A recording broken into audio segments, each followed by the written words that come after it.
for your skin, sing for your sin. Feel it down, down, down, down.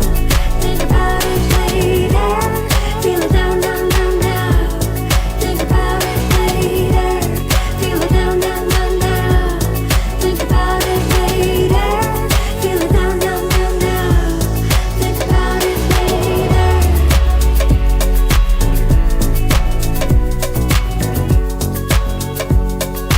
All I ever wanna be is eyes for your eyes, lips for your lips, skin for your skin, sing for your sin.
E5, it's E5 Patzers. A complete repertoire against 1E4 based on 1E5, now available to study with Chessable's unique Move Trainer technology. The backbone is the Marshall Gambit against the Spanish, with 3 Knight F6 against the Italian. Jan Gustafsson has revisited all these lines he has played for 20 years and worked on as a second for Peter Lecco and Magnus Carlsen, amongst others, with the help of the most powerful engines out there, Leela 0 and Stockfish 10. This has led to many new discoveries and a repertoire ready to master on Chessable that can serve the student for a long chess career. Maybe E4 doesn't exist after all. E5, it's E5 Patzers.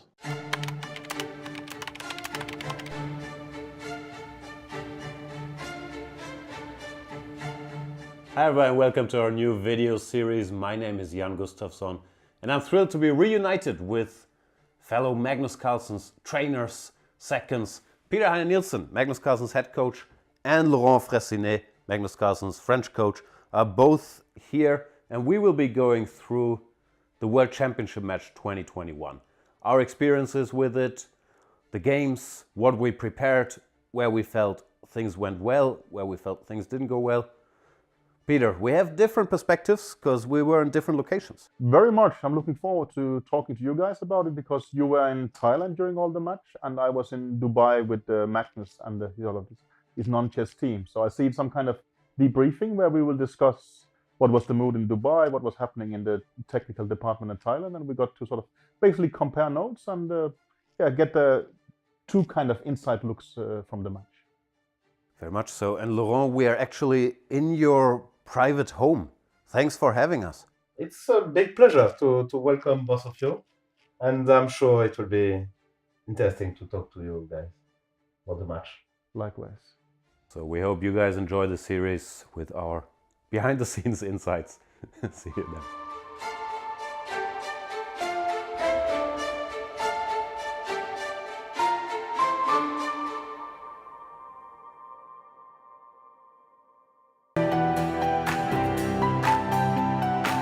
Okay, so let's send a challenge. Here is challenging. Nice graphics, easy to see. What are you thinking about? You're looking how it can be the most painful? Exactly. Okay, fine. That I give up a phone. He wants to be even rude.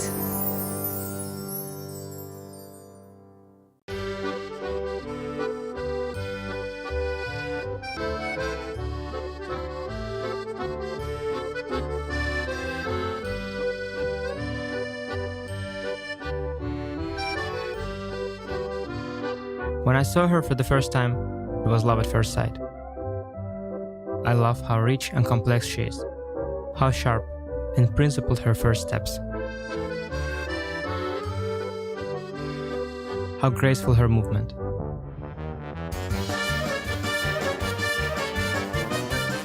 Paris is a city of love.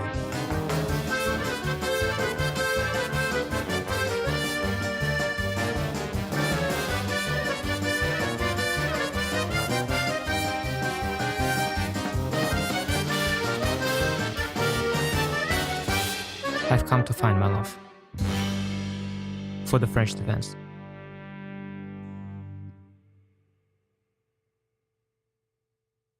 Hi, I'm Grandmaster Judith Polgar, and I'm here to welcome you in the Chessable classroom. It combines a shared chessboard with live video. Teachers get to interact on the chessboard with their students and even run quizzes and tournaments. I really love what Chessable Classroom can offer. I use it myself all the time. Just invite students to your classroom and start teaching right there. No downloads needed, and it's for free. It's time to take control of your journey towards chess mastery. Magnus Carlsen introduces Chessable, the definitive solution for studying chess. Move Trainer uses the science of spaced repetition to identify your strengths and eliminate your weaknesses. There's no need to set up a board, remember which page you're on, or keep track of all the moves you miss. Move Trainer empowers you to go from the opening to the end game with confidence. It's a seamless, effective, and fun way to study chess. Choose from one of the largest online chess libraries in the world, with hundreds of titles ranging from classic books through to our exclusive Chessable courses, including over 100 free courses. Get expert insights from International Master John Bartholomew, Grandmaster Sam Shankland, International Master Christoph Silecki, Grandmaster Simon Williams, World Champion Magnus Carlsen, and hundreds of other instructors. Get started now and join our growing community of over 100,000 chess enthusiasts at chessable.com. Chessable, take control of your journey towards chess mastery.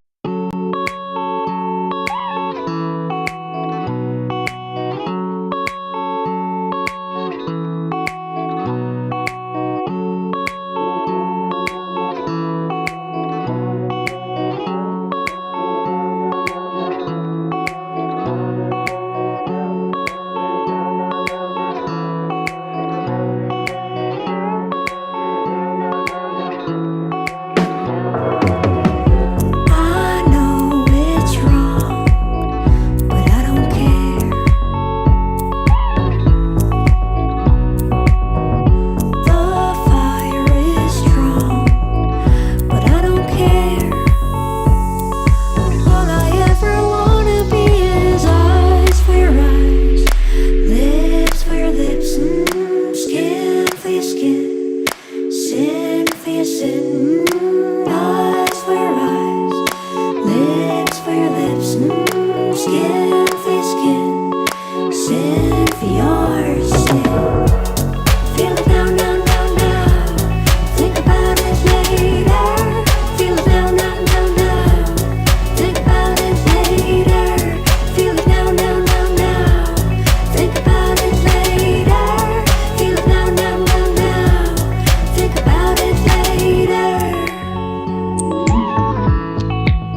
Hi, everybody. Welcome to the finals of the last Grand Prix for 2022.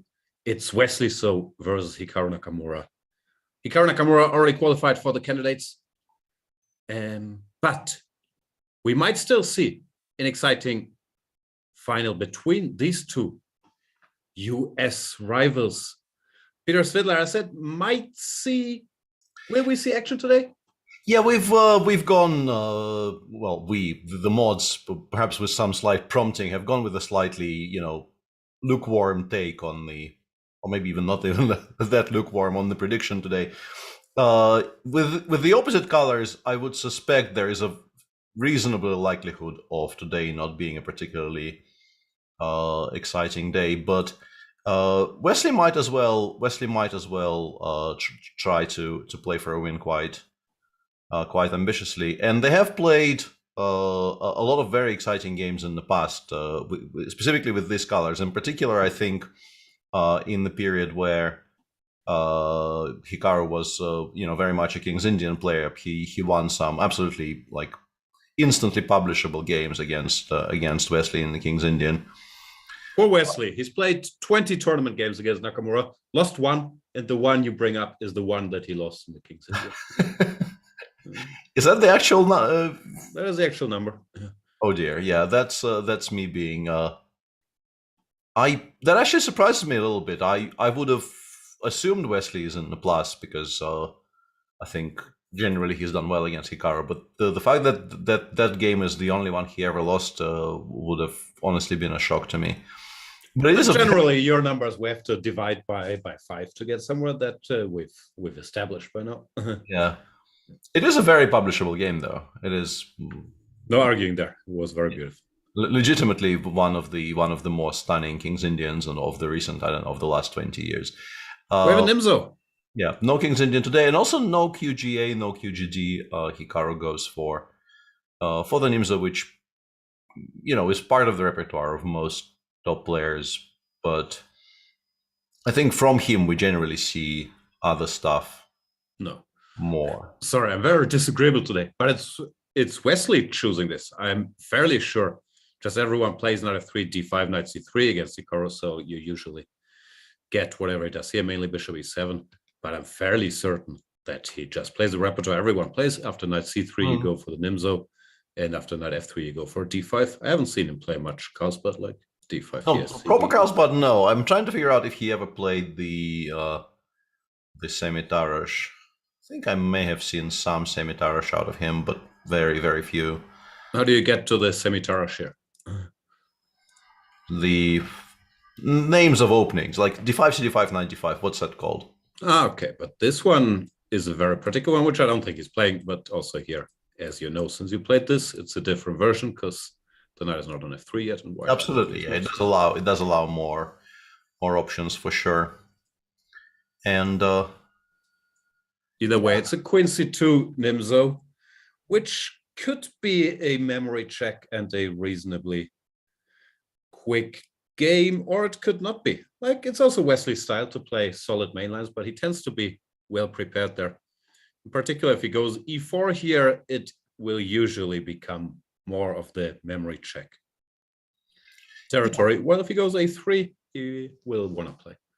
Even though in a3 as well, yeah, I'm now, it's kind of all flooding back in, and Hikaru has made a number of very comfortable draws in the main lines of the a3, bishop c3, queen c3, d5, right on the black side of that. So he did play Nimzos. Yeah, I'm very.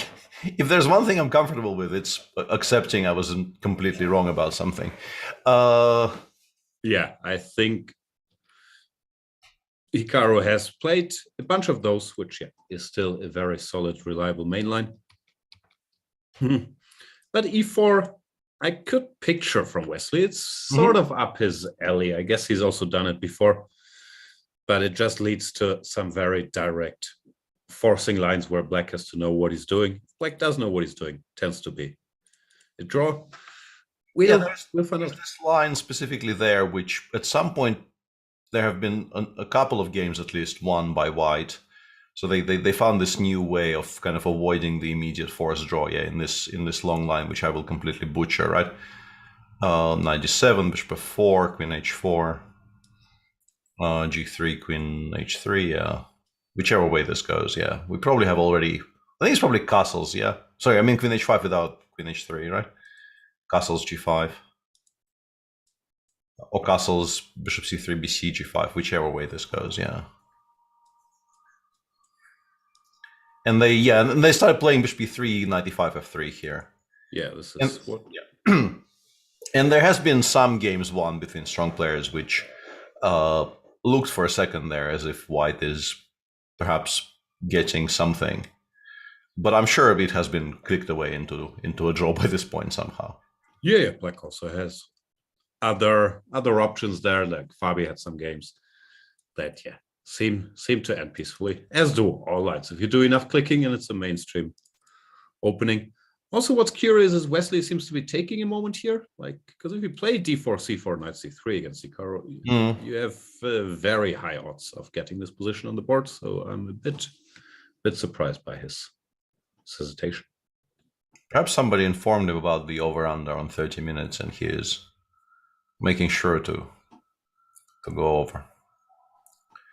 Yeah, I'm not serious. Just before we get accused of accusing other people of unsavory things, I am not very serious here. Wesley.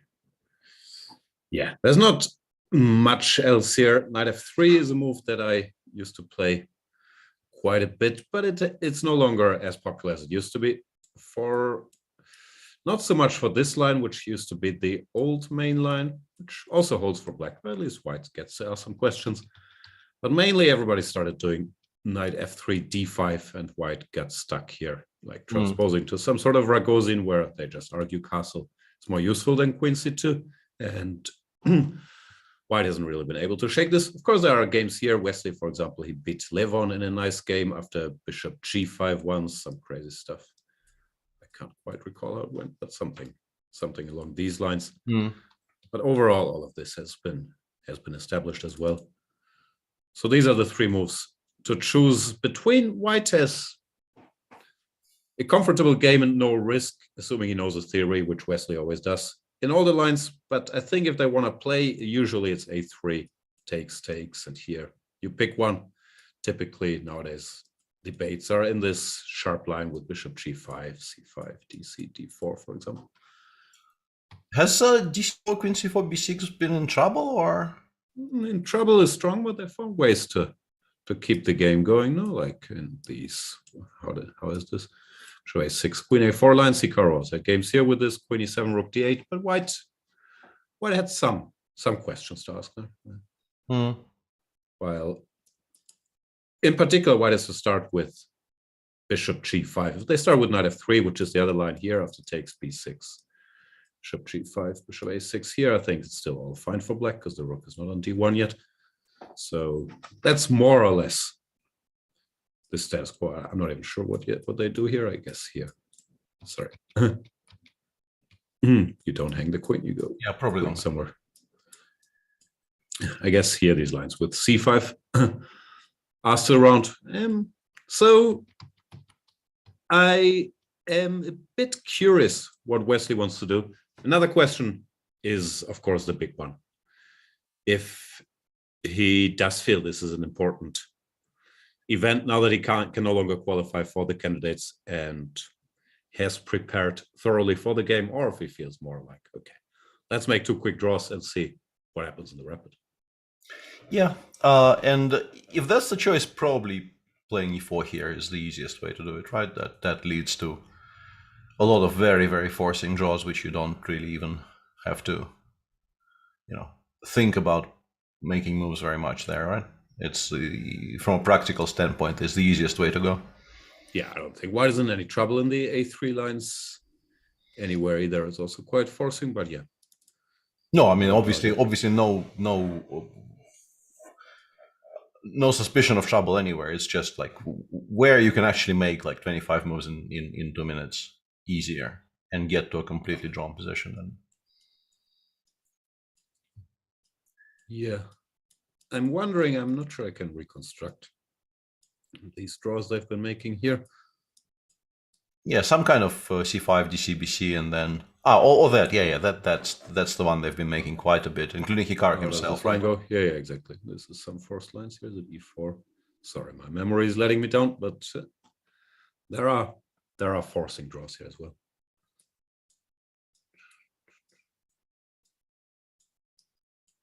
Something like this, maybe. G5, C5. Yeah. That's the one. That's the one.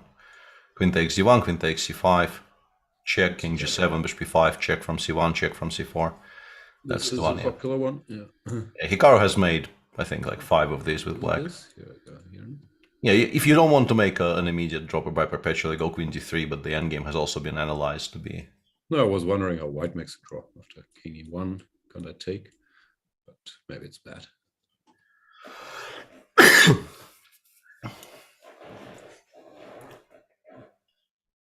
But yeah, there are move repetitions here.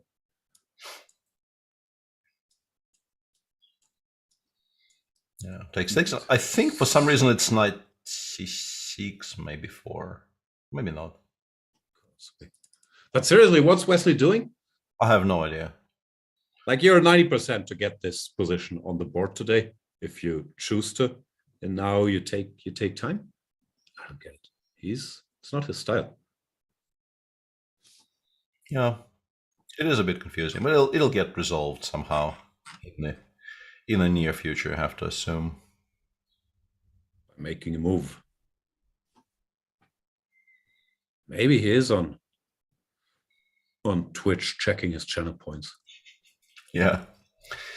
And while we're here in this kind of weird limbo at a point where we didn't really expect to be, I can, with full conviction, I can say that I have not actually tried 4G4 against the Nimzo, nor would I recommend anybody try the G4 gambit here. I don't think it's too late now. You're pinned here. You should do it here.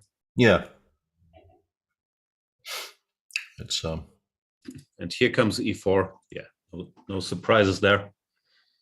Also, I don't think this is necessarily playing for a draw. Mainly, he has a small question to ask somewhere, and he probably rightly also assumes that his big edge against Nakamura will be in asking a small question in a forcing line in the opening. So let's find out what happens here. D5, E5, knight E4. Yeah. This does, as we've mentioned, does have a decent potential for just entirely fizzling if Hikaru has done his... I mean, he's clearly done his homework. It's very much part of his main repertoire. The question is whether he's refreshed his homework recently. But, yeah, feels like he probably knows. We shall find out. CD, ED, knight F3, or knight E2 is the main line. Recently, there's been some fiddling here with starting with knight E2 or knight F3. Another old line is A3, but that I think is no longer done. Not even sure what the problem is, but I think this stuff. Check and somewhere they play F5, right? Yeah. There's some F5 going on, and I can't remember exactly where, but maybe knight C6, F3, F5 or something. Yeah.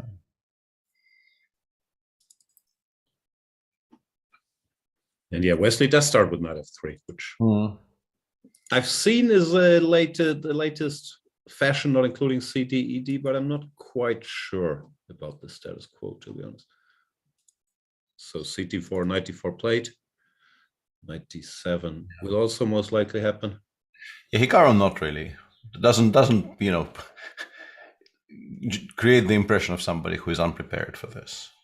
No, bishop F4, queen H4, G3, queen H3, G3, queen H5, CD, ED still. Is a transposition, yeah. Likely way to go. What's the way not to transpose here? Like, is that? Sorry, I think this is just a normal move order. Maybe it is mentioning more nonsense like earlier. And CD, ED, knight F3 is the right line. Yeah, this is just the standard line. Apologies. I was slightly surprised, but I will trust you explicitly on everything to do with the Nimzo, so I thought. Don't. Queen H4, G3, queen H5, and yeah. Now you would get to this line that we briefly talked about earlier. Yeah. And here it doesn't seem like there is any particularly good way to avoid playing CD5, 85, right? Because I don't know. I think you might still do it later. Like if you castle here, G5, maybe this is the position where you take. Like, I think this is actually how they do it. That's also what I was confused about earlier, because I had included this. Because here there are these lines, no? Like yeah, that's the draw that they've been, including Bishop C3, BC probably, right? I'm not sure you want to allow knight takes both in this position. exist. Yeah, castles is far and away the main move in this position. I thought CD5 was the right move order, but no, even here, castles is 100 games. H4 in this position is a move apparently that's been made. Oh yeah, Paco played this, but it's a bluff. I think Paco might have played this against Wesley. He won the game. So Wesley has experience from both sides. Yeah. H4, it's some funny lines like takes, bishop e2, knight g4, and black gives a piece, but he's fine. And then there's some kind of fe4, e5 or something. Yeah. Some madness here, takes an e5 if memory serves, something like this. It was chaos, but yeah. It was fine for black. Yep. And one of our admins, mods, is saying that they've actually had this position 3 times between themselves. So they really aren't trading any kind of particularly new ground, even in their own personal history, unsurprisingly, because Hikaru does play the Nimzo, as we've now established. As opposed to what I was trying to sell to our audience at the very start of the show.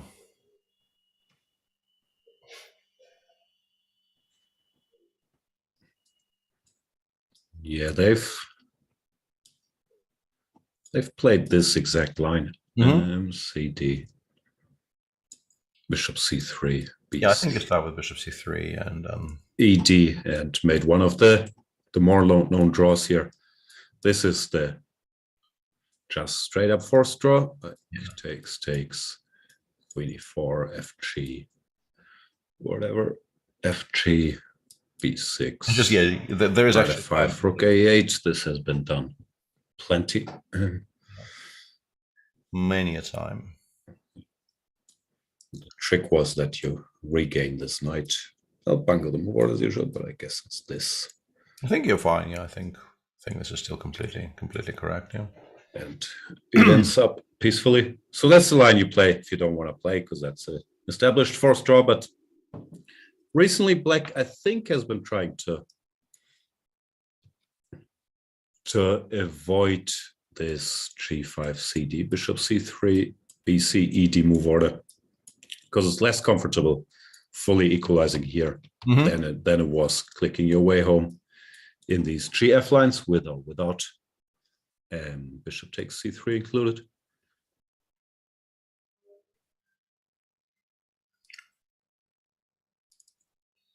Wesley's still thinking. Looks like he's happy to make a quick draw, frankly, and he doesn't want the game to be 30 minutes. He wants the game to be an hour, so he takes 5 minutes here and there. Yeah. Dodgy says, why do this instead of the Berlin, though? Yeah.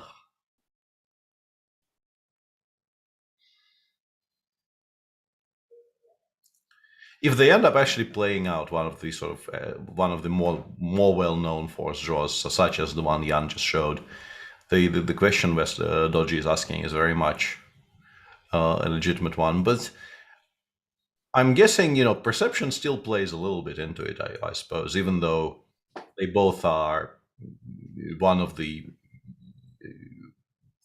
two of the more, two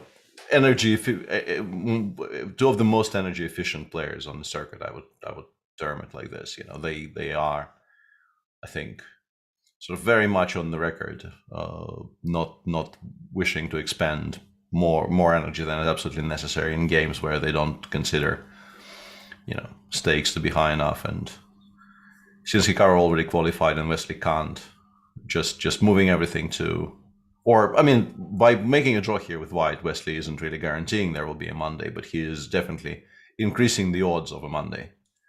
So why not just move everything to Monday and decide it then? But you still probably don't want to do it in 2 minutes, this being the Grand Prix finals.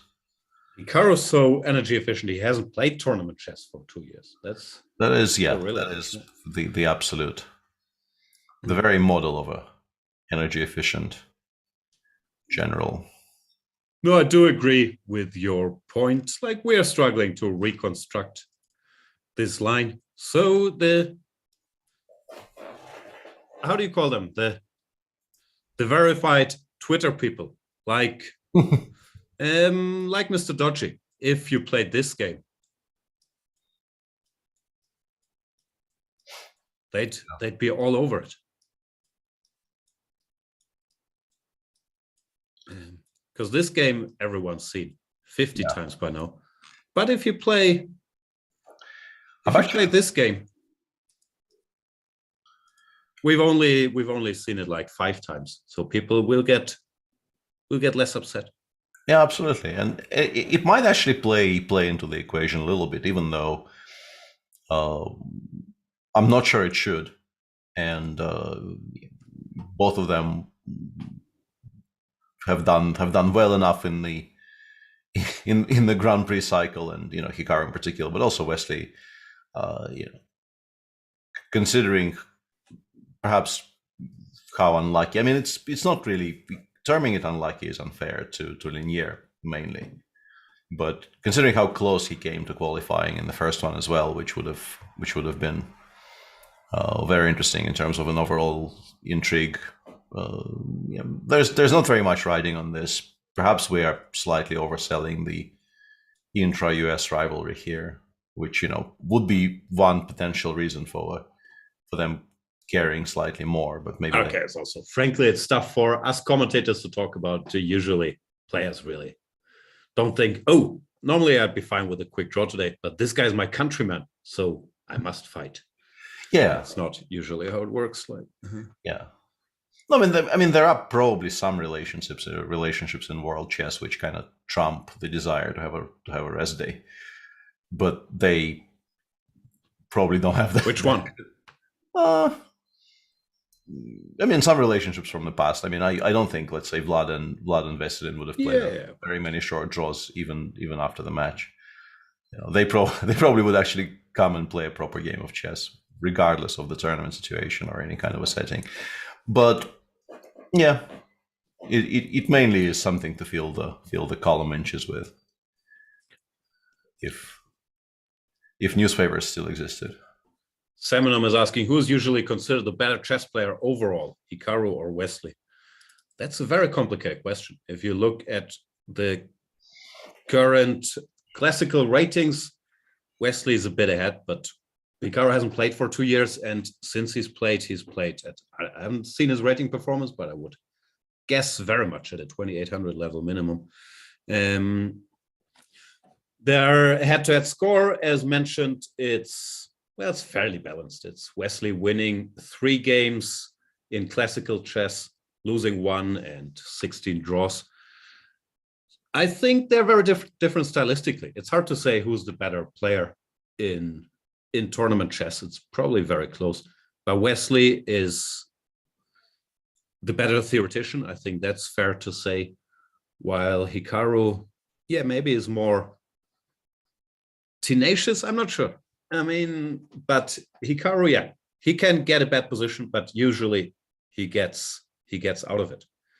Then Wesley, maybe, although we talked a bit about the energy efficiency, I think Wesley is more solid, not so much in his approach to the game, not so much in his openings, but it's a bigger priority for him to avoid losses, even when it comes at reducing winning chances. Sometimes, well, Hikaru, I don't think he has that stylistically. I don't think he's afraid of losing. He's more about, why should I bother with this one as much? That's, of course, psychobabble. They're about the same strength, I think it's fair to say. Wesley has had slightly better results in classical recently. In rapid and blitz, well, they're both actually amazing. I was going to say Hikaru is better, but Wesley is also a complete beast, especially in blitz. Yeah, it's It's hard to say. And if you take their like peak ratings, they are not very dissimilar. Hikaru got to 28-16 at his peak in classical, and Wesley, I think, was probably slightly above that. I think I remember some 28-20s, maybe even 28-30 at some point, but both, you know, very much at the absolute top of their profession in their best years. So yeah, difficult to separate them. Yeah, Hikaru these days generally plays much more rapid and blitz than classical. But yeah, this has been an absolute triumphant return to over the board classical chess for him, winning Berlin 1 and playing the finals of Berlin 2. Yeah, if you want to paint with a very broad stroke, you could say Wesley better theoretician, Hikaru better practical player, and that evens out somewhat when it comes to overall results, but that's of course very, very broad. Yeah. So G5 played, CD5. This position looks crazy, but it's a well-established, well-analyzed line. Yeah. And now Black has to make a choice. A bit of a choice. Bishop C3 or E5. Or G4. Very off topic, but Peter, do you have any opinion on Gene Wolfe? And the reason I'm interrupting the chess programming here to regale our viewers with the opinion on Gene Wolfe is that not only do I have an opinion on Gene Wolfe, I actually gifted Jan a Gene Wolfe book, which I don't think he has read. Did you?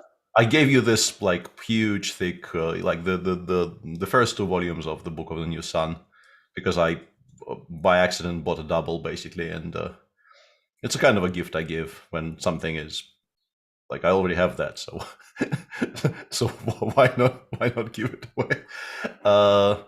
No, yeah, thanks a lot. It meant a lot to me. They have I'll get around to them. It's good stuff. Yeah, it's absolutely good stuff. I gave it to you in about 2009. So yeah. Yeah. No, it's been sitting on the top of the list. I'm very much a Gene Wolfe fan myself, yeah, and I've tried converting Jan, but it hasn't so far been a resounding success. But I'm still hopeful. But I always thought that you do all this hard work of reading the books. Now that I know you're just listening to Gene Wolfe audiobooks to fall asleep, now I might join. But that's unfair to give me the books, making me do the work. Like, yeah, and Wesley actually avoids the very, very forced draw that we've shown on move 15. And goes for the line that I also mentioned earlier as, I think, the current way to try and pose a problem here. I mean, this has still been checked for sure, but at least he's saying, no, I don't want to just play out the line that everyone knows. And Hikaru, we'll find out how up to date he is, because I think, as mentioned, that some of the biggest theoreticians switched to GF4 lines instead of ED5 lines because they did not think these positions were as central as assumed. Yeah.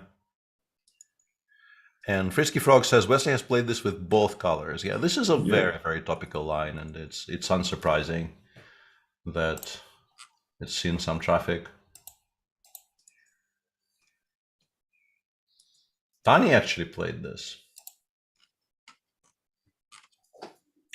Wesley drew against Ding in this line in 2020, and he had it with Black against Jeffrey Chong in late last year, actually. So yeah, lots and lots of high-level traffic here. And that's after knight c5. Knight takes d3 is a separate topic, and I'm sure that if we don't include knight c5, there will be more. Yeah. Then Wesley actually took on d3 at least twice. That's what they used to do, which looks fairly normal as well, but somehow it turned out not to be. Yeah, even though he simple, did, like even some end games. No, how does this go? Like g4, queen g6, yeah, g4, queen g6, and somehow I think they take to equal pawn. Yeah, these days I think. And yeah, Boris, I think, lost a very painful game to Shakhyar Mamedyarov in this line, and Shah also played this against Wesley, and that was a draw. And MVL played this against Wesley, and it was also a draw. But knight c5 seems like it's slightly less popular, in as much as I can tell. But if Wesley played recently, Wesley knows his stuff. So following Wesley, even against Wesley, is typically a good choice. Yeah, that game against... I think I was there. Maybe no, that was the US Championships 2021. That went bishop f5, knight e6, rook a e1, knight d4, bishop d4, knight c6, and he somehow held there. Bishop f5, knight e6, yeah, rook e1, not caring about the pawn on f3 because I guess h7 is hanging, so black cannot take on d4 and f3 because they would prefer not to get mated in one. Checkmate. And Wesley played knight c6, and it looked a bit scary for him for a second there, but I think he ended up holding. Yeah, I think he was actually lost at some point in the game. I remember watching it live, and it looked scary for him. It's a strange position. Yeah, we could try to explain in general terms what's going on. White is a pawn down, but black king is weak. Black king is weak, yeah. Queen is a bit weird. Yeah, the queen on h5 is not great, which is why you always want to try to include it in the game via the g6 square. And yeah, you would like to play bishop f5 and then knight e6, but I'm guessing g3, g4 might be very you have the h3 square though. Why can't we not takes? Yeah, maybe queen takes. Queen takes, no? Queen takes is even stronger, yeah. Rook a8 and then something, yeah. Because generally, I'm not sure how unhappy we are just giving up the pawn on g5 if that guarantees that the queens come off.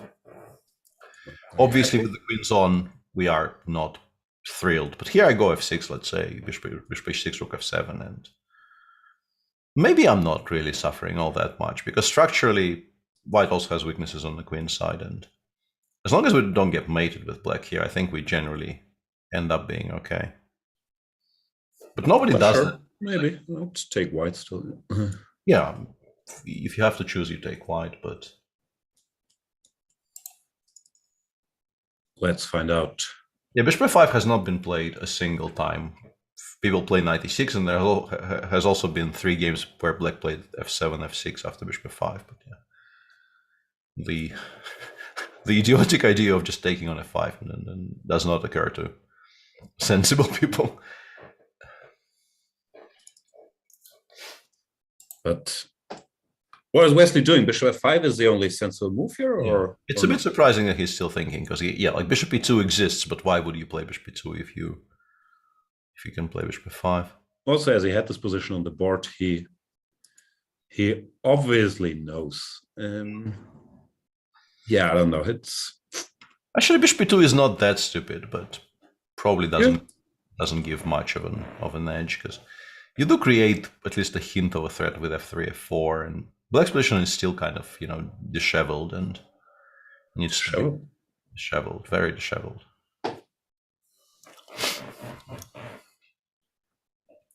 What does black do?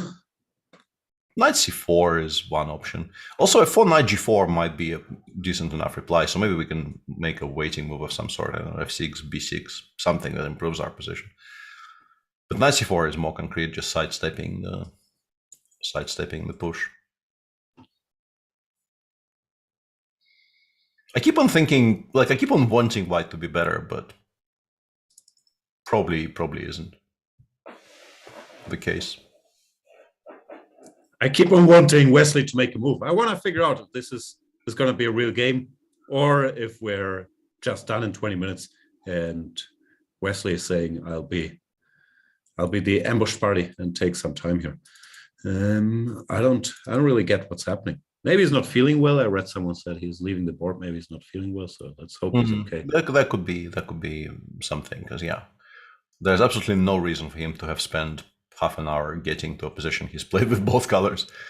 Also a position. Okay, this one maybe not 90% anymore, but yeah. This one you're 90% to get if you want it before the game. So he's a diligent guy. He would have checked it. Yeah. Knight e6 played instantly by Hikaru. Yeah, Hikaru clearly also has studied, at the very least, the recent practice in this position, and probably also some of the like separating practice from theory these days. Like whenever we say theory these days, we mainly actually mean practice. Do we? I just mean theory. Like, I think it's the other way around, or I'm not sure. That you don't even care so much what has been played, but you care what your computer gets, because computers are so good. That is fair, yeah. But still, like when we refer to, like, that would apply to your analysis. But when we're talking about, like, when we do commentary and we talk about the current state of theory, that is generally actually the current state of practice. Ah, yeah, okay, I get what do you mean. Yeah, I guess that's fair. Like, theory is this, means it's in some database, which means it's practice. Yeah, no, that's a fair point.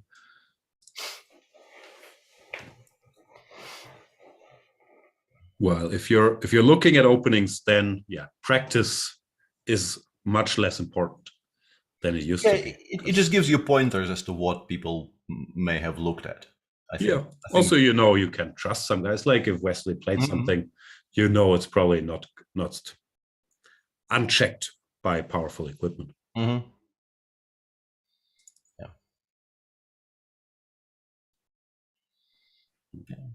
So far, yeah, still. Rook A1. Still following that Jeffrey Chong game. It's kind of interesting because, as I mentioned, Wesley he ended up drawing it, but there was definitely a hint of trouble there for him. So the question you've been asking is still kind of undecided, honestly. Yeah, and no, if you see the likes of Fabi and Anish switching from playing this line with black to the alternative, it typically doesn't mean they got bored of this line, but they don't think this line is easy quality and they looked for something else. So there could very much still be intrigue coming here. Yeah. How does black play? How did he play? Take knight c6, you have to play f3, f4. Well, have to is maybe strong, but it's the main move here. And black apparently holds by, like, in some order, taking on d4, f4, f5, and going queen g4, I think, is the most precise way.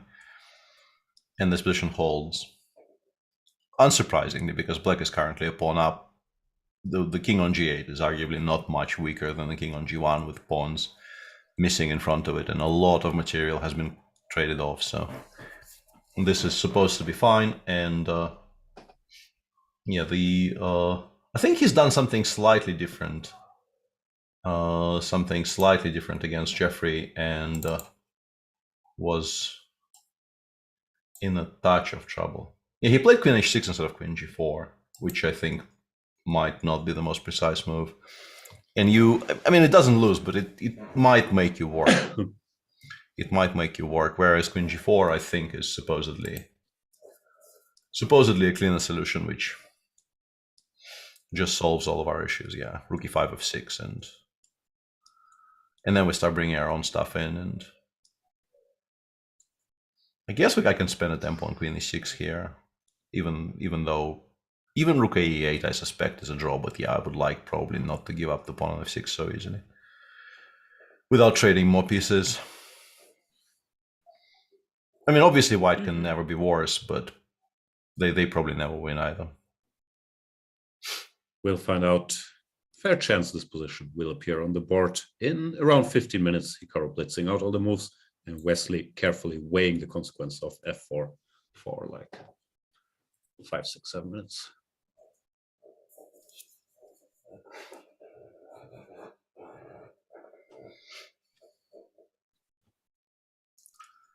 Yeah.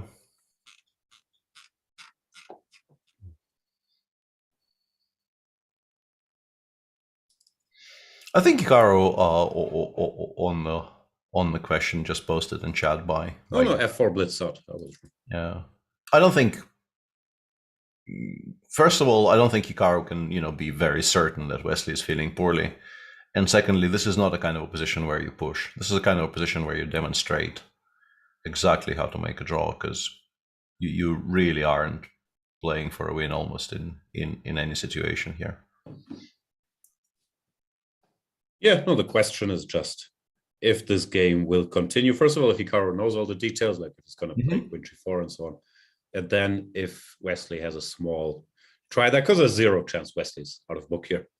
Or if he just uses this as a way to check if Hikaru recalls or knows what to do against this line, which is what we talked about in the beginning, that e4 at the top level is a memory check. And as are most forcing lines, frankly. It's not because it's such a dry line But if you play something very direct with how powerful engines are nowadays, usually it will end peacefully, and e4 is very, very forcing. Yeah, and yeah, Wesley clearly not out of book, because yeah, as we keep on returning to, this is still very much his game with black, but he will still remember it. It's been played in October 2021.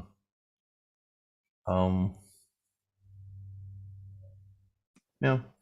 Maybe it was also a slow roll. He was trying to lure Hikaru into this position. Now to blitz out f4. Gotcha.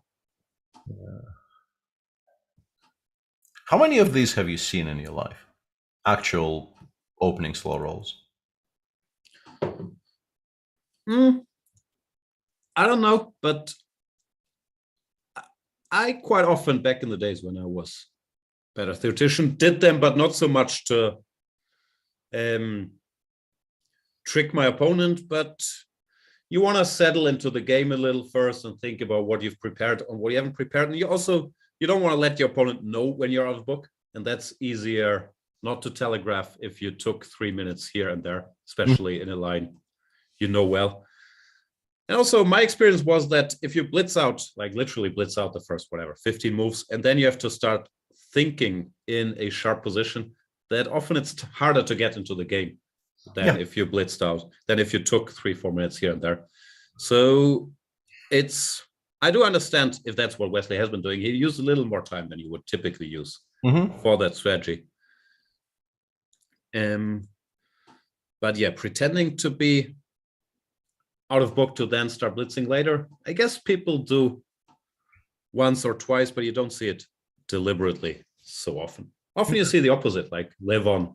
Levon, you never know if he's still in book or not, because he knows loads and loads of stuff, but he's also very capable of just blitzing 5 moves in a sharp position, pretending it's all prep.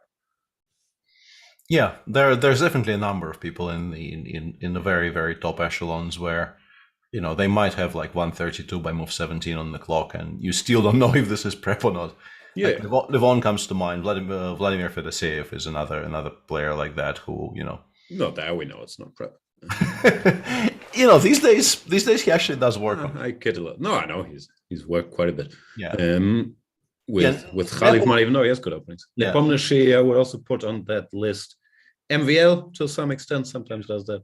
I think Nepo sort of the previous make. The current make of Jan Nepomniachtchi does that much less, but yeah, World Championship Nepomniachtchi didn't do it, but no, even sort of in the run up to the match, like when the cycle approached and he started like very seriously working towards that, he, I think, made a conscious effort to cut all of that crap out. But yeah, he definitely did that a lot in his younger years. You have to be kind of naturally gifted at the game to be able to. That helps. They can get away with it, like because it's not difficult to just blitz out stuff, but you will lose many games this way if you aren't really good at chess to go with it. And those guys are. Yeah, Grishuk has his own approach. He might also think for an hour if he's still very familiar with the position, but not for slow rolling, but just for slowing. Yeah, I never entirely know what happens with him when, you know, in particular when like you know he knows, and he just sits there and thinks for like 25 minutes and then continues showing that he knows. And yeah, I'm never entirely certain like if he is actually sort of trying to improve on stuff he knows is correct, or if he is making absolutely sure that he doesn't mix anything up, like exactly what goes into those very, very heavy tanks that he occasionally demonstrates in positions which are definitely homework. Is it established he thinks about chess during these tanks, or is this like one of these Tal situations where you gotta get that hippopotamus out of the mud and he thinks about that for half an hour and then he switches back? Yeah, it is possible, but I think in Sasha's case it actually is chess. I just don't know like which facet he is exercising at the time. And it does look like Hikaru stopped blitzing. So he will start taking some time now, which, yeah, also not unexpected that at some point he would be on his own. Let's see if he does this GF bishop f5. queen g4. Because yeah, this is the definition of whatever you often call it a semi-bluff in stolen from poker. In chess opening talk, where okay, if he knows 5 precise moves, it's a draw. If he doesn't, he will suffer. I don't have any risk anywhere. So it's first of all very much Wesley style, and yeah, no second of all. That's all I have. Yeah, I feel like it might be useful to point out why g5, g4 is not a good move here. I think the answer is rook e5 is very strong. Otherwise, it would seem like we're closing down files on the king side without losing any material. But I think rook e5 is just extremely annoying because, yeah, bishop takes e8 is a threat, and this loses the queen in one move as well, as Jan is showing. Otherwise, it would be definitely something that black could consider here. Well, the idea of not opening any files for the white rooks would be, I think, quite sensible. Homos on Wi-Fi is saying, when Sasha's sitting there for an hour, he's preparing his witticism for the press interview. He has said in one of these press interviews that, okay, I don't sit there just thinking about what I'll say in the interview, like Peter Svidler. He fires shots. And I wanted to say that I didn't know he said that, but I will very happily own up to this actually being a thing. And it's very sad, actually, because, you know, of the two of us, I actually spend time thinking about material, and I never remotely approach the level of epicness that he just produces off the cuff every single time. It's very, very dispiriting. He's also much more self-deprecating than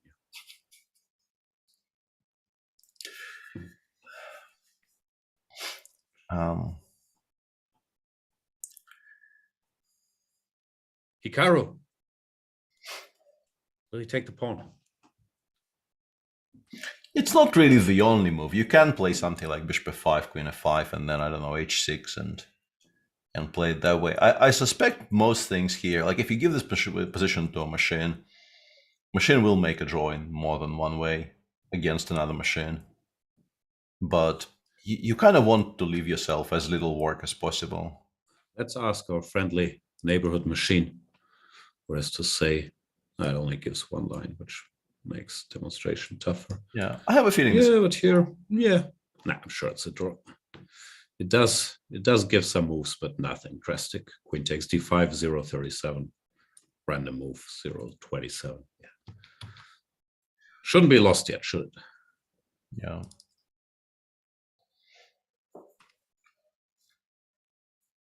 The other moves. This looks like pushing our luck a little. Yeah, this looks, yeah, dodgy. This apparently is also not great because now white does stuff with tempi. Yeah.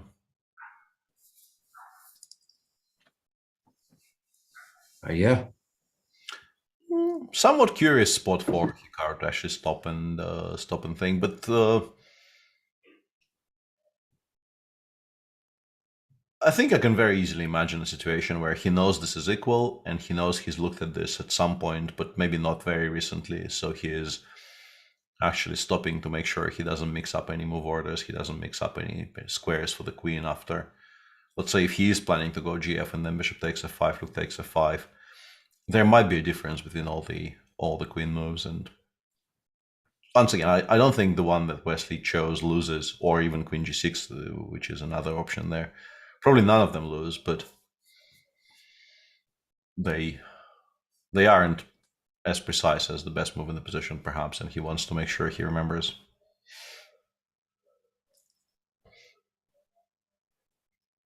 Do we believe the evaluation bar does the audience a disservice? It's not even there, is it? How does the one below the little board?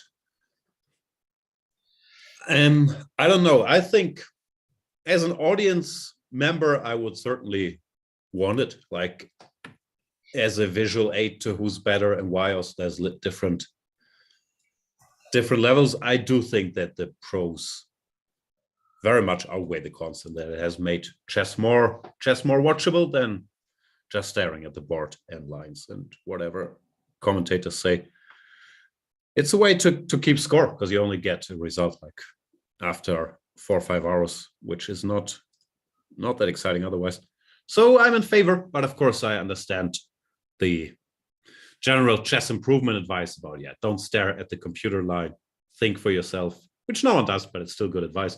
I know one person who claims to be doing that and also is probably not lying, and that's probably the one person who does that, and that's Boris Gelfand. He's written about this in books, and he also told me personally that he very much dislikes even having the option, and very much prefers the ways of watching which don't even have a very comfortable engine button to press. But he is very much a purist, and so probably wouldn't lie about it. But also not the typical chess broadcast viewer who's motivated. Well, he's very motivated to improve his chess, but he doesn't really need advice there on how to do it. Yeah, Kramnik been mentioned in chat as well. Yeah, probably Vlad also belongs in that. Really? Sort of more often than not. I wouldn't say 100% of the time, but more often than not, I think he will watch with the engine off. I used to be in that camp, but not in the last, 5 years. I've kind of given up on trying to make my head work. So Kramnik, I'd be surprised by. I could very well be wrong, and obviously he has opinions, but I thought he's so computerized that he would want to know the truth instantly. Maybe, yeah. But then again, he, very correctly rates himself highly enough to perhaps give himself a chance at least to form an opinion before asking. Magnus is also very anti-computer.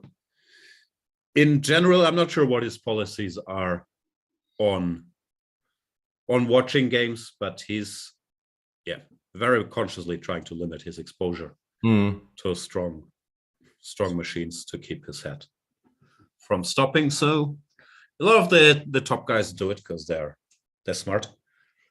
But it also depends if your main priority is I really want to improve my chess and use every chess broadcast I watch as an improvement opportunity, or if you just want to see some good players play, some idiots talking about it, and then having a visual aid to what's going on.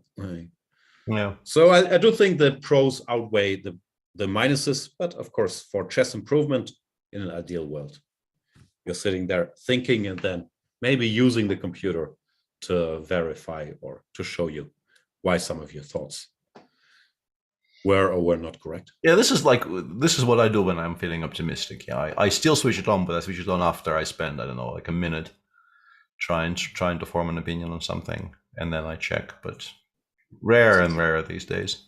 It's like I used to do chess exercises in the old days. In the old days, you had these books, or you probably still have them, and you have the solution somewhere in the back of the book. And I would look at the position for 30 seconds, thinking, this move makes sense. Let's look up the solution. And like normally, I had the first out of like 7 moves, and you should have thought for this longer. But this is the modern equivalent. Yeah. This is now a significant enough pause by Hikaru to imply maybe he just does not remember at all and is trying to figure it out. Because I think, he very much is not in the let's pretend for 15 minutes for no particular reason camp. No. Also, it would be weird to blitz out the first 20 moves. And this position, I'll just pretend I don't know the way to draw and then play the way to draw after half an hour. What's in it for him then? Yeah, the Trivial King says, do you think chess will ever be solved eliminating classical chess? The easy, simple answer is just no. But even if it was... who's going to remember all that stuff? Yeah. It's a draw, I can tell you right now. Yeah, it's completely irrelevant to how humans play the game. So I don't see how it would change anything, honestly. Also would just be 0-0 in every position, and then in some positions, no. Sometimes you have 10 moves that are 0-0, sometimes you only have 3 moves, but that tree becomes so gigantic. Obviously, sometimes you only have 1. That, it doesn't matter to humans. Same with Connect 4, exactly the same with Connect 4. I did try to memorize correct play with Connect 4. There's correct play? Yeah, it's solved. Okay, I wasn't. But even that tree got too big for me quickly. It's white to move wins in Connect 4. Okay. But not simple at all. And very often also, if you don't make the correct move, you lose. Ah. So it's a rough game. It's not like you can chicken out, make a draw like in chess. Connect 4 is ruthless. And yeah, this is still Jeffrey against Wesley, and Wesley probably knows why Queen H6 is not the most precise move in this position. So we might actually get a game today. So he decides to follow. Whoa, whoa! That's actually kind of surprising because engines were very, very happy with Queen E2. I kind of checked briefly. Well, I mean, very, very happy is maybe strong, but engines were happier with Queen E2 than they were with Queen C7. Queen C7 is still what Wesley, what Jeffrey played. So we are still very much in the same territory.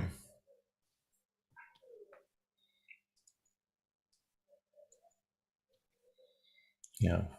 Queen E2 looked like it created more of an issue, because here I think both Queen C6 and Queen B6 hold reasonably comfortably. The idea of the move, of course, is to stop Rook A8. This is why the Queen keeps in touch with the F7 pawn to stop Black from easily simplifying along the E file, but by chasing the Queen away, Black appears to be holding quite comfortably here. So it's still a 0-0 position once chess is solved, both Queen E2 and Queen C7? Or is Queen E2 winning forward?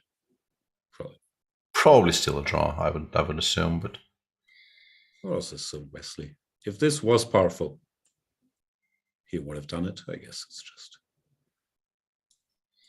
levels of asking questions. Yeah. But I don't doubt that he knows, and he's checked this with the computer. Yeah, I'm a little bit surprised that he doesn't want to deviate earlier. My kind of excitement at potentially seeing Queen E2 here was that, you know, it would have given us a kind of a very definitive moment where we could say, yeah, Wesley analyzed his game after he finished playing Jeffrey. He got home and checked with the machine, and he realized Queen H6 is slightly imprecise. And today he was hoping to get the exact same position and to show the improvement and ask the question. But that narrative is now disappeared again. Yeah.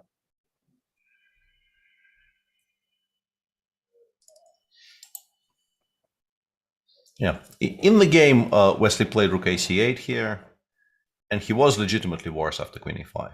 This position you should be avoiding. Yeah, F6 now is more or less forced. Queen D5, King H8, and he did not lose that position, but you should avoid playing it if at all possible. Whoa. Okay. Hikaru keeps trusting Wesley. Maybe Hikaru's seen the game but hasn't checked it. And Wesley's semi-bluff is becoming. Yeah, after Queen E5, I lied about F6 being the only move, and perhaps Rook C6 actually is stronger and still holds. But yeah, you are entering somewhat dangerous territory now. Yeah, so far it looks like Wesley's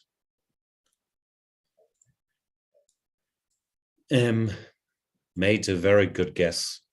Or also these narratives are overblown, I guess. It's one of these 55% lines where most of the time Hikaru will play Queen G4 as a quick draw. But of course you look very smart if you say, yeah, I prepared this improvement over my game with Zhong, and I speculated Hikaru wouldn't know it and so on. Like it sometimes works. It's how Wesley approaches the game against top players as well. And it's a very safe, tested strategy. Requires you to work a ton on chess. It's not like you can just decide, I'll play this style, I'll semi-bluff. You need to have deep knowledge of all the lines and constantly do it. But yeah, then it's a stylistic choice. If you prefer a position where things could go wrong with more pieces on the board, but maybe more chances, or what Wesley does here and how he often does it, which, yeah, I've also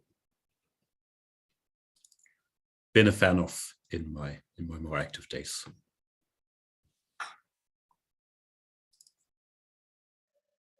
Hikaru.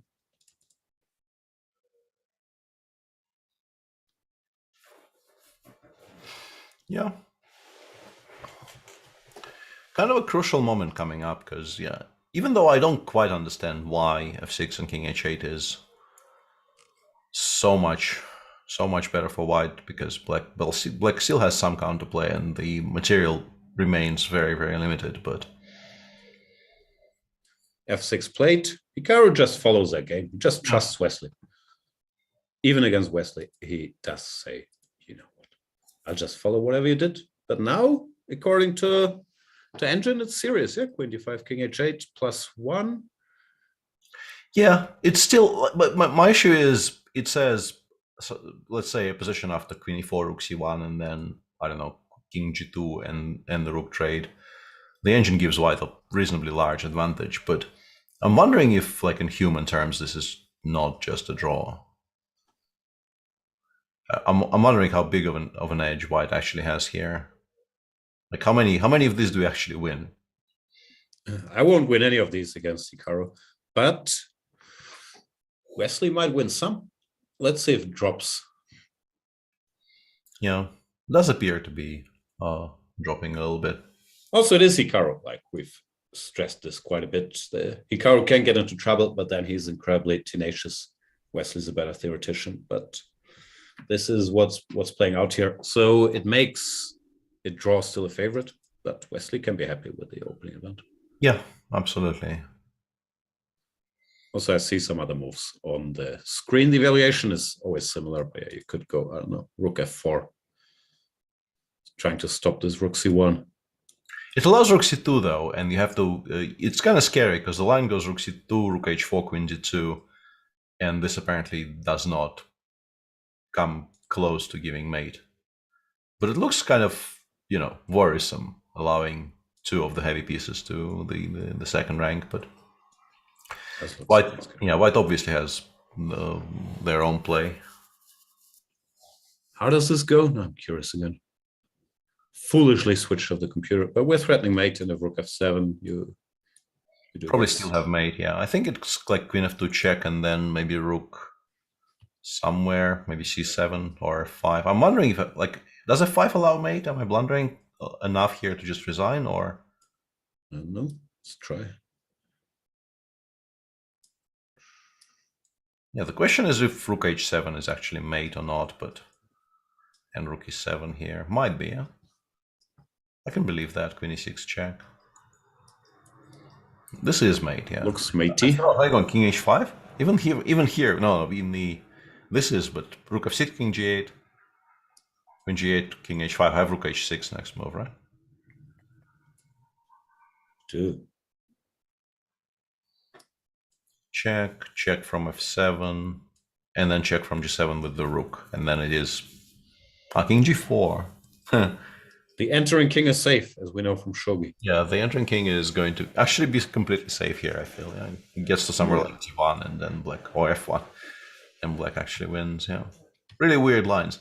And also, yeah, we keep on having these little, you know, bits of, you know, a funny interaction with practice here, because Wesley probably knows that he is better now, having, you know, at the very least, like, even if he never properly analyzed his game against Jeffrey afterwards, what every single one of us does, because you just can't stop yourself, is you come back to the room and you check, like, the absolute surface level evaluations by simply opening any chess website such as Chess24 and just going through the game with the evaluations being, you know, applied to every move. So he would know white is better here, but it's possible he doesn't know exactly how. And queen takes b7 is a kind of a weird choice, because the line rook c2 doesn't really look like it's such a great way for player to play for a win. No, it's also, in a way, it's typical of opening prep, because there's so much to check. If you have a position where you know it's whatever +1, you don't really check the details anymore, but you think, okay, if I get there, that's a great outcome. I'll figure something out. But apparently queen b7 was not the way to do rook c2, and now you'll have to give up h2 with check, and it basically completely evens out. You have to play rook f2 here, otherwise I think you get mated. Like h4 queen d2. h4 queen d2 does not look very attractive here. Like, it doesn't even seem like the most obvious way to make a draw with white. Make a draw, like obviously. You're not worse, but why do this? Yeah, I'm very confused by this, to be honest. I'm very, very confused by this. The game now will like overwhelm If you play this, you're not really worried about losing, are you? No. So yeah, this is odd. This is very, very odd. Yeah. The game now will be a draw. Like I'm very, very confident stating that Hikaru will not lose this position now. But yeah, getting here with plenty of time, and also I assume at least some. And also the timing is off for the how quickly you play Queen B7. It doesn't add up. And yeah, following this game, playing the wrong move, Queen H6, like it's This is all very confusing. Not that confusing. Somewhat confusing.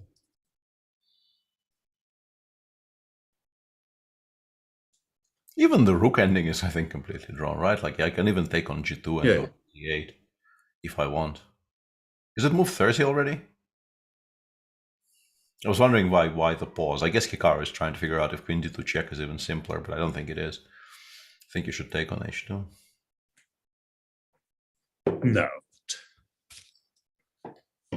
This will be a draw. Tomorrow, hot take will also be a draw, and we'll get a tiebreak. Does seem very likely, yeah. And yeah, this sort of illustrates why the prediction we ran was the prediction that we ran. It's just that they took a bit of a scenic route to what we assumed would happen. And now Queen F3, Queen H2 check. Yeah, let's go. This is how this will be done. Yeah. They gave us an hour to speculate about opening prep and secrets. Timing tells, but yeah, okay. They don't even go through the motions. So draw offered and agreed. So there's that. Like, yeah, I think you guys know what happened without spelling it out. We'll have another one of those very tomorrow, likely, and then or another game we'll have for sure tomorrow, and then very likely. We'll have a tiebreak. So tune in tomorrow for all the excitement. I mean, watching us nerd out about some other opening for about 10 minutes, and then make this face. Yeah, you can't see currently, but we are making that face, both of us. All the psychobabble about prep and what's not prep. Anyway, I feel abused. I feel like, Lobby Legends is starting in an hour, and now I won't have to disrespect Jan by having things on my screen which aren't chess related.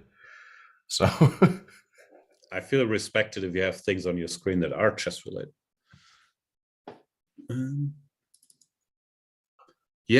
What else is there to say? We should plug our courses. Peter Svidler, if you are not comfortable with these shady positions that you get in the Nimzo Indian, you can play the Grunfeld. Much more exciting. And you can buy both of Peter's courses on the Grunfeld by now. Parts 1 and 2, they're both out, give you a complete repertoire against the Grunfeld, fixing all of your issues on chessable.com/Peter. Now you'll probably ask yourself, D4, it's all fine. But there's also E4, which is annoying. The great news is, you only need one of my courses to give you a complete repertoire against pawn E4, the backbone, being the Marshal, which Magnus played in his latest World Championship match. But we also cover all the other stuff. So go to chessable.com, have a look at chessable.com. I need to address something in chat. Then the Lion says, Peter has other times to take walks. I don't know if he's a smoker of tobacco, but we have to leave it because it's not our business. Now focus on chess. And even leaving aside the sudden appearance in the conversation of my walks, which weren't mentioned before or after, I very much enjoy the idea that now is the time for us in this show to focus on chess when the game is over and there's no other game running.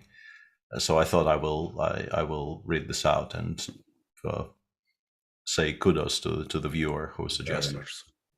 Peter is a very heavy smoker, but he smokes inside. He doesn't leave his flat to do it. So no worries there. This channel does not endorse smoking. Not at all. All right.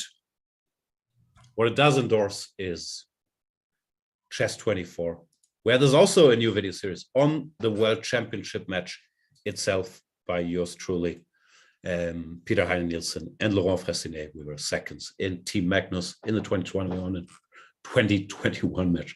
And we covered all the prep, the opening choices, what happened before, and then, of course, every game, how we felt about it, what was going on. Check that out on chess24.com/collection. And of course, if you are a premium member, you can watch that. You can also challenge in all the banter blitzes and watch all the other video series. So go premium on Chess24. I'm wondering if there's still a 40% off, but those are so rare. I can't imagine there's any chance to save 40%. If there is, wow, there is with the code Grand Prix 2022, then that's a unique opportunity. Go premium. It's well worth it. You get access to 1,000. Never knowingly undersold. So thank you for watching. We'll be here tomorrow from 3 till 4 to hang out, and then we'll have an exciting tie break the day after tomorrow at 3 p.m. Absolutely. This was the FIDE Grand Prix. Maybe we should cover Ding stuff. Like we get more hours. He's on 8.5 out of 10. He drew today, and there are 2 more rounds left. They will be played tomorrow, starting from 3 a.m. your time, 4 a.m. my time. That's what I'm saying. I'm game. 3 a.m. You probably are up at 3 a.m. as well. Yeah, I'm very dead at 4 a.m. All right. Thanks for watching. See you guys tomorrow if you want to. Bye.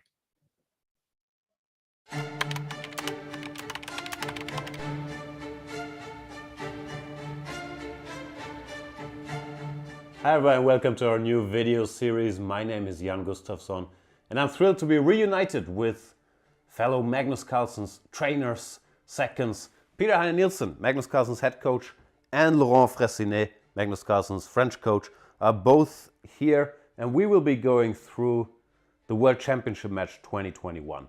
Our experiences with it, the games, what we prepared, where we felt things went well, where we felt things didn't go well. Peter, we have different perspectives because we were in different locations. Very much. I'm looking forward to talking to you guys about it because you were in Thailand during all the match and I was in Dubai with Magnus and his non-chess team. So I see some kind of debriefing where we will discuss what was the mood in Dubai, what was happening in the technical department in Thailand, and we got to sort of basically compare notes and get the 2 kind of inside looks from the match. Very much so. And Laurent, we are actually in your private home. Thanks for having us. It's a big pleasure to welcome both of you, and I'm sure it will be interesting to talk to you guys about the match. Likewise. So we hope you guys enjoy the series with our behind-the-scenes insights. See you then.